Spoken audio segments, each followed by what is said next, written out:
All right, I'm here with Tom Wentworth. Hey, Tom, how are you doing? Good, John. How are you? I'm doing pretty well. What part of the country are you living in these days? I'm right You're outside of not Boston. disclosing that information. Yes, I will not be disclosing my exact location, but I will give you the approximate location, a few miles outside of the Boston area. Awesome. Well, thank you for taking the chance on the Compounded podcast and coming on board and supporting me. So I appreciate your time. There were two main topics that I wanted to talk to you about today. One was Web3, which I thought your experiences working in open source might lead you to have some interesting perspectives on Web3 and what the potential impact could be for marketers. Yep. And then the other one was you built out quite a publication.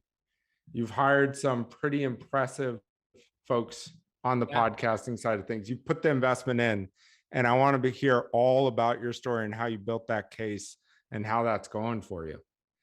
Great topics. So first off, you were at Acquia for a while, and so you've always been known as like a really technical marketer.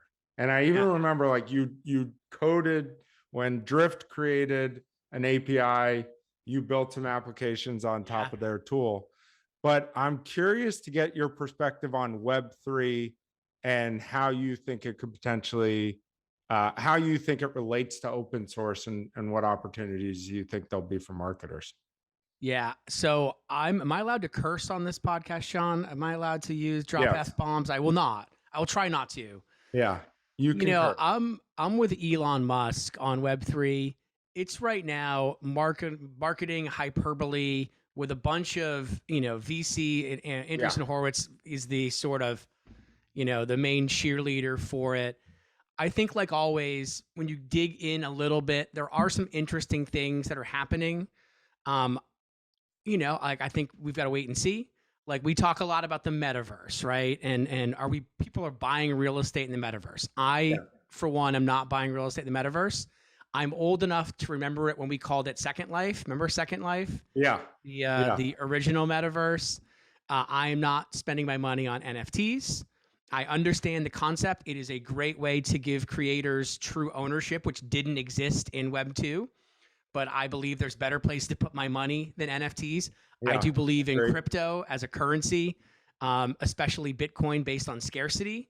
So I think there's some interesting things happening. So you do believe in Bitcoin? Sorry. I believe it. Yeah, no, I believe in from a currency perspective. Bitcoin is based on a scarce resource the same way the US dollar was supposed to be based on a scarce resource in gold. Bitcoin, decentralized, protects the world. In the case of weird things happening around nation states, awesome. Love Bitcoin. This is not meant to be investment advice, by the way, John. Don't go and buy a bunch of Bitcoin because of me. But so you asked about open source. So Web3 can potentially solve some really interesting problems in the area of open source. Every company there are a bunch of different open source models, right? There are open source models that range from, do what you want with the code, no questions asked, to an emerging category of open source licenses that are effectively, you can do whatever you want with the code, you just can't run it on Amazon, right? So if you were a company like MongoDB and you make money off of providing a really great platform to run MongoDB apps, you don't want Amazon just taking all of your hard work and making money off of it. So there have been new license models that have been designed really to make sure that, companies can still monetize their work. I'm most familiar with the open source project Drupal. So you mentioned I work at Acquia for a while. Acquia was co-founded by the project lead and creator of the Drupal project, one of the largest open source projects on the planet. And the interesting thing is Drupal's open source license type permits anyone to do anything with the code. So it is a very permissive license type. So anyone can contribute in a bunch of different ways, and lots of people do. Tens of thousands of developers to contribute to Drupal. But the interesting part of Drupal is around the ownership. And every open source project has a slightly different ownership model. And there are some that are owned by open source associations, like the WordPress project is owned by the WordPress Foundation, which is a nonprofit. In the case of Drupal, it's interesting. the end of the day, the code is free, but there's a really important part of this that people don't really talk about, which is the actual trademark Drupal. And the founder of Drupal, Dries Whitehart, which I'm not saying his name perfectly right, and he'll hate me for that, is owned by Dries. So, he could decide, like, I don't want people using my trademark anymore. So you can do whatever you want with the code. You just can't call it Drupal anymore. Now, the chances of him doing that are literally zero. But it's interesting because he owns the name Drupal. And if you believe that there's value in the brand, which I believe there is, the Drupal project would suffer miserably if Dries decided he didn't want the project to use that name anymore. So this is an example of something that wouldn't happen in the DAO world, where you truly do have distributed ownership. So you see open source projects are no longer tied necessarily to a person or a company. They are truly open in a way that potentially some open source projects haven't been historically. This hasn't been a huge problem to date, but I can definitely see the appeal of these new communities forming around new projects, and not wanting to ever be in the position where there can be what they call Dries in the Drupal community often as a benevolent dictator.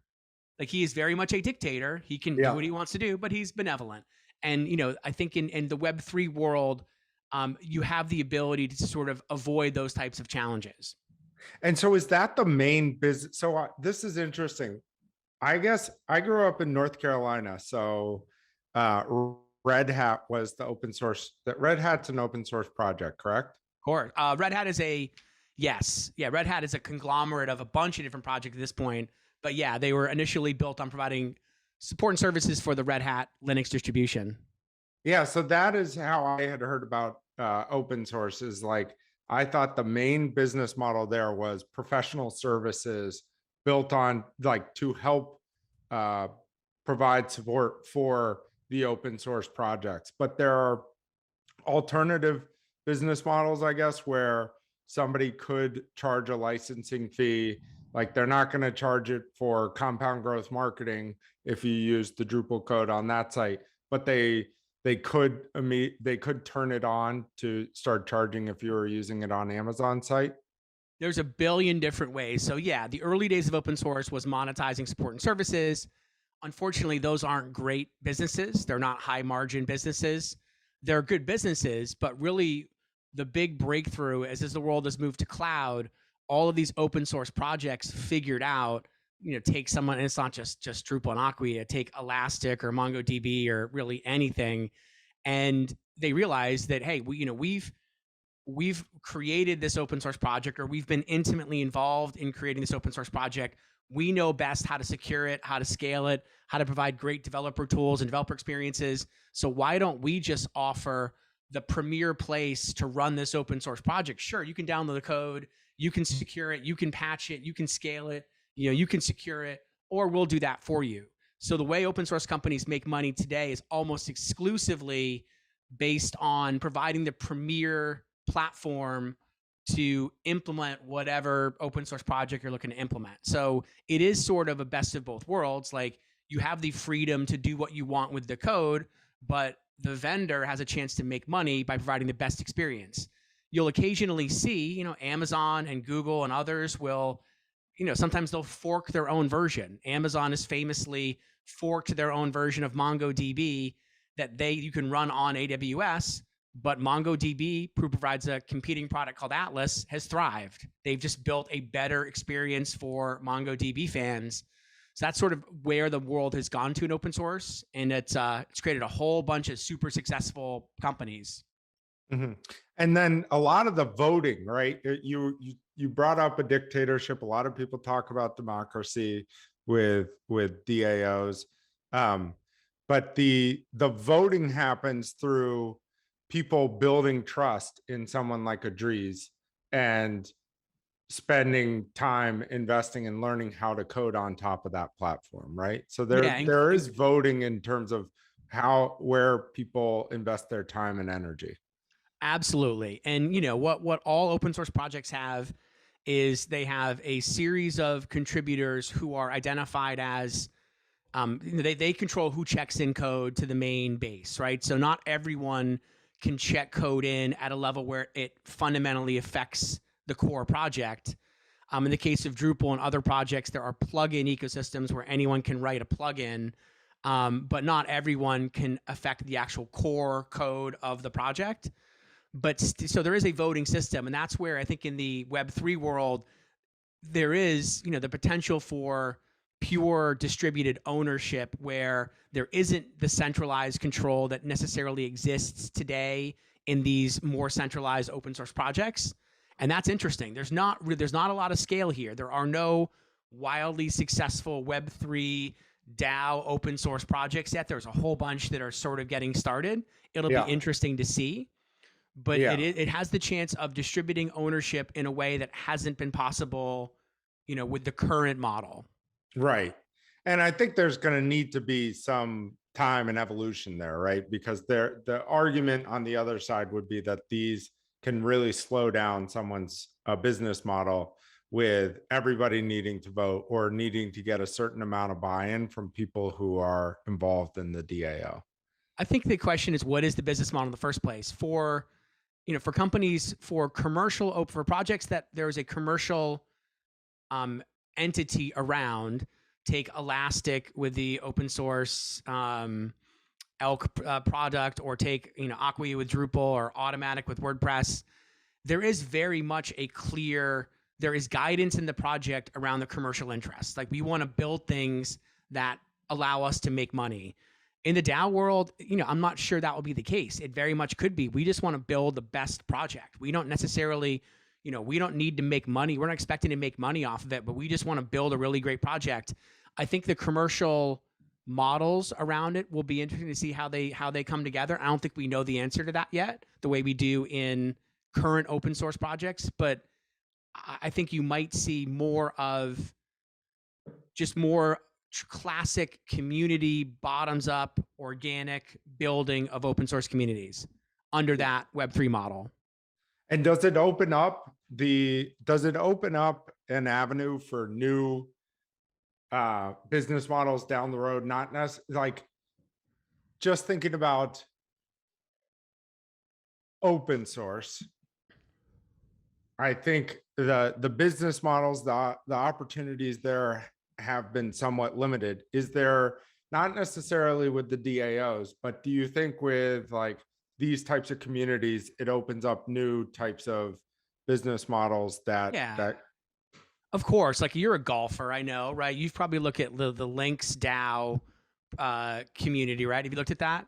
Yeah, I have. Yeah, my friend sells hoodies and is providing them with some hoodies for the Lynx DAO. So I've heard right. about So that. like you get a token that gives you access to this, this vision they've put together, and potentially ability to play all these courses they're going to buy. It sounds really cool, right? That is a business model that could not have existed before you had things like blockchain and proof of ownership and tokens. Like, that's super cool.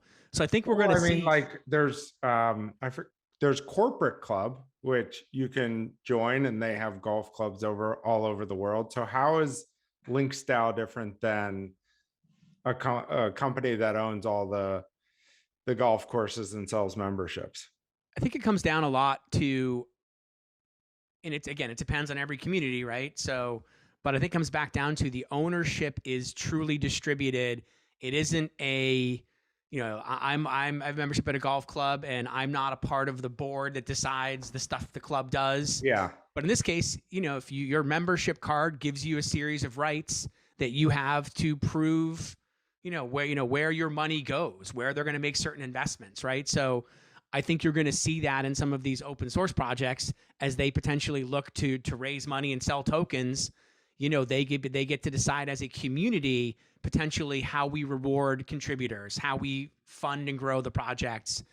I think you'll see a lot of interesting things that are just no longer done by a small group of people, but are really representative of the community itself. Yeah, when I look at Web3, like, one of the things that is a common reoccurring theme for me is like law. It, like, how the governance structures, it seems like with NFTs, they're like, you have the smart contracts with DAOs.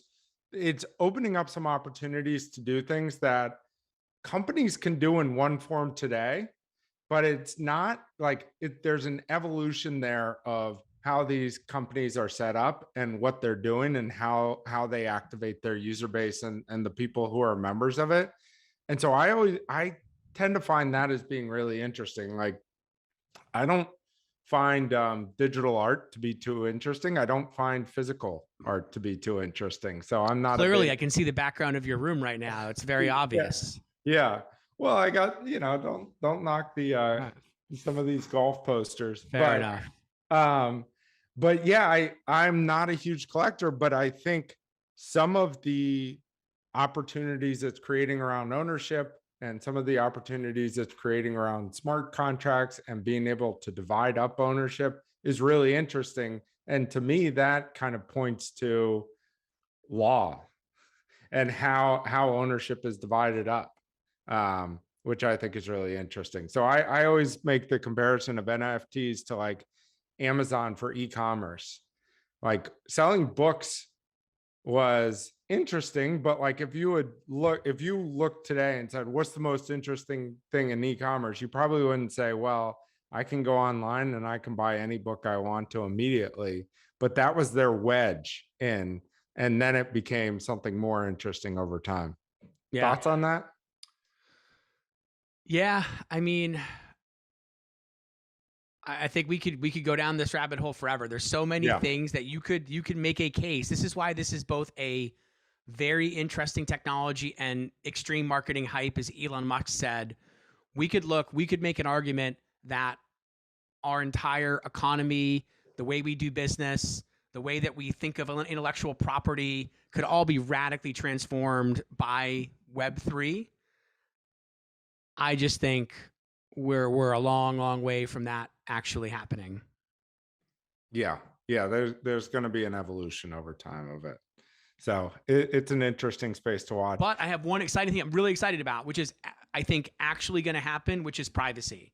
So okay, if you just think of, and so the technical in the Web3 ecosystem, they call it self-sovereign identity, which is a fancy way of saying that we are going to own our profiles, not the shopping sites and the websites we visit and Facebook. We own our profiles. These profiles are available on the blockchain. We issue access to our profile with tokens. We get to control who gets what of our data. When we change it centrally in one place. And when somebody breaks our trust, we revoke our token and they lose access to our data. Like, you just think about today, how many sites you've gone to and you've given them first name, last name, address, whatever, right? Yeah. And it's scary to think about how much of our data is out there and how much of our data we're trusting with people that are sketchy, like Meta. And I really think that that Web3 changing privacy, giving us back control of our own information, letting us determine what we share, and letting us revoke it at a moment's notice is going to be awesome. It's going to prevent so many problems. Yeah. But how does that impact marketers?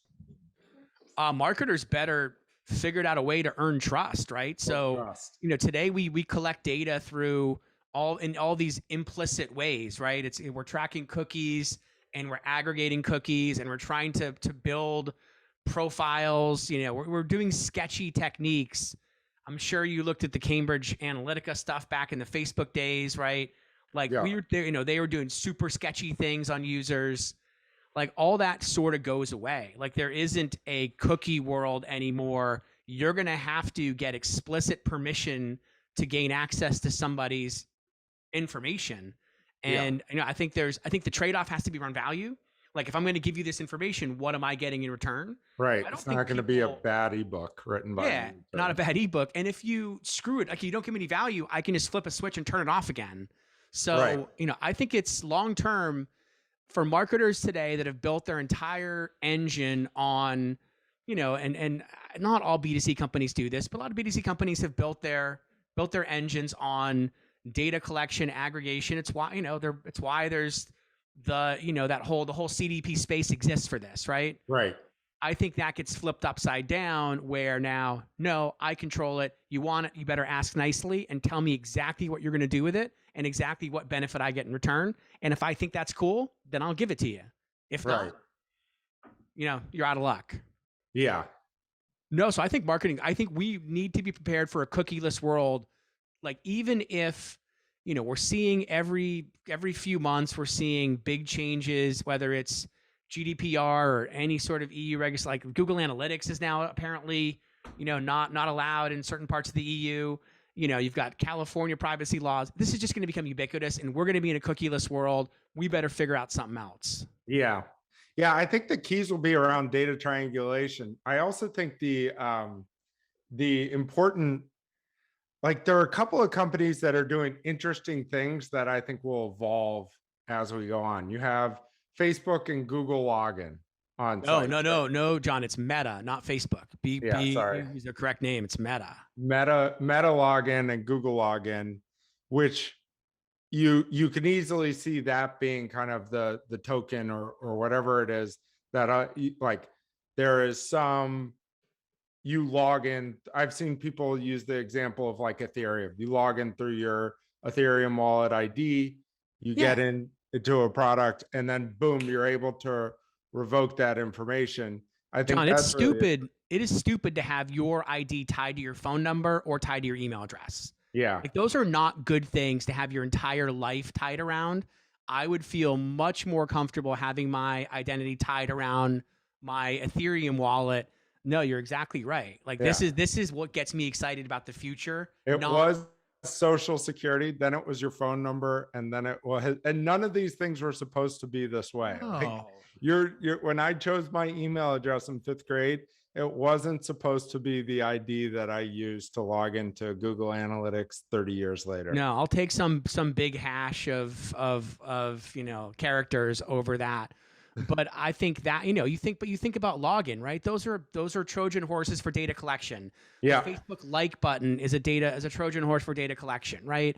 Like all that stuff goes away. There is no more Trojan horse for data collection. It's explicit. It's like yes or no, binary choice. And then the other thing that's interesting these days is the Apple login, where you can choose, they basically create burner email addresses for you every time you create a login with someone. So there's these like Web 1, Web 2 companies that are starting to kind of scrape at this. They know that it's a problem, but you can kind of see them like kind of, I don't know what the right analogy is, but it's like they see this gigantic wave coming and they're trying to paddle to get ahead of it. But like, it just seems like they have too much. Even Apple, who's like the privacy company, has too much at stake with like the world of data the way it is today. They would lose too much of their revenue if they gave that up. But I think so. Apple is very clearly leading the way here. And I think I trust Apple in a way I don't trust other vendors. I'm a big Apple person. And Apple will adapt. Like Apple doesn't make money off of data. They make money off services. They make money off of hardware, obviously. They do not make money off of data. They'll be fine. I found it hilarious that Meta, Zuckerberg had to get up and talk about in an earnings call, they lost 10 billion due to iOS privacy changes. Hilarious. Super happy that happened, because that is not the world I want to live in, where Mark Zuckerberg is figuring out ways to mine my data and make money off of it. It's interesting now. Google is all of a sudden in a great spot because Google owns Google is collecting first party data, right? They're collecting your data when you're on Maps or you're in Mail or you're doing a search. They all of a sudden, they're the big winner here. Meta is the big loser, and Apple is kind of on the sidelines. Apple doesn't care because this is not how they make money. Yeah. Google's in a really interesting place because they capture intent. So it's like, even if you aren't collecting millions of data points on someone, when somebody goes to Google search, you know what they're looking for. When someone's on Google Maps and they type in an address, there's a ton of data in that doesn't necessarily, I guess some people would say it's creepy, but like you can create really good experiences with that versus if you're just thumbing through Facebook and hitting like on a couple of things, you're a little bit more exposed from an advertising perspective. So I think that's a really good point. Agreed. So we can hope this is, at least I can hope, all the hype around NFTs and DAOs and all that. Let's keep trying, let's figure out what the actual problems those are trying to solve. Right. But the problem I want to solve with Web3 is how do we take back control over privacy? Because, there's going to be, if this doesn't happen, there's going to be some leak somewhere. Facebook, there'll be some sort of Facebook data is going to get dumped, and it's going to be this disastrous thing for the world. Before that happens, we need to lock this stuff down. Right. Yeah. Agreed. Let's move on. Is there anything else on Web3 that we didn't cover that you wanted to talk about? I love for calling something stupid in the beginning, like I did. We talked about it for a while, but yeah. But I love it. The only other thing I'll say on Web3 is we're already I haven't heard of a major platform being launched recently that's based off of advertising. And so there's like two forces moving against a Facebook type revenue model right now. One is subscription businesses just get valued at higher multiples. So more people want to build subscription businesses. Apple has started to invest a lot more in getting their subscription revenue up. Twitter is starting to play around with it. I don't know what's taking them so long, but we're just not seeing many advertising opportunities being created.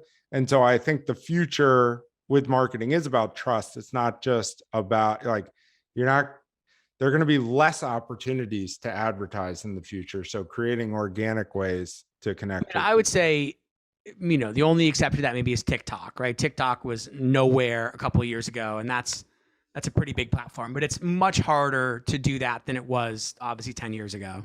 Yeah. And I think they are looking into subscription models as well. I would imagine, they have a B2B base in there, like all the creators who are building on top of these platforms. Like, I think we've started to see through Patreon and Substack that there's a really viable model for creator type networks for creators who want to get paid. So it's kind of, I think they're going to have a really interesting opportunity to flip that. And it's kind of similar to YouTube, but YouTube, I think, is a little bit greedy with how much of the revenues they look to take for the people who build up content on their channels. I think TikTok's earlier on, so they're going to be in a better position to pivot away from an 100% advertising model and focus more on having people pay for good content.